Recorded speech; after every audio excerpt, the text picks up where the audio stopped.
L'amant. Au cœur de Canylandia, un endroit plein de fleurs parfumées et de rues pavées, vivait Ben, un chiot charismatique connu comme le plus grand amoureux de tout le royaume. Il avait une fourrure dorée qui brillait sous la lumière de la lune et des yeux étincelants qui faisaient fondre le cœur des chiots.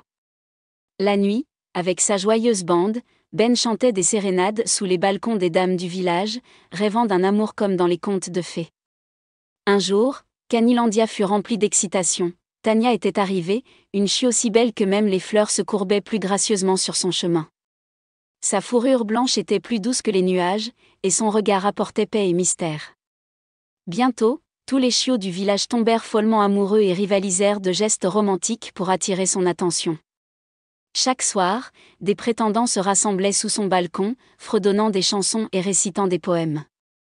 Mais Tanya ne se montrait jamais. Elle restait assise dans sa chambre, regardant les étoiles, comme si elle attendait quelque chose de plus spécial.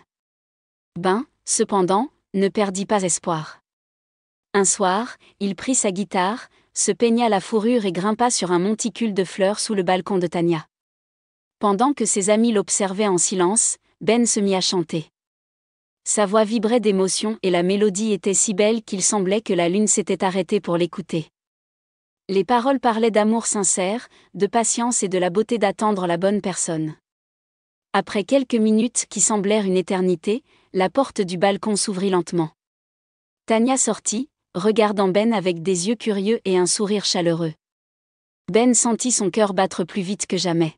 « Tu m'as chanté ça ?» demanda-t-elle, sa voix comme une clochette. « De tout mon cœur » répondit Ben, contrôlant à peine ses émotions. À partir de ce soir-là, Ben et Tanya devinrent inséparables.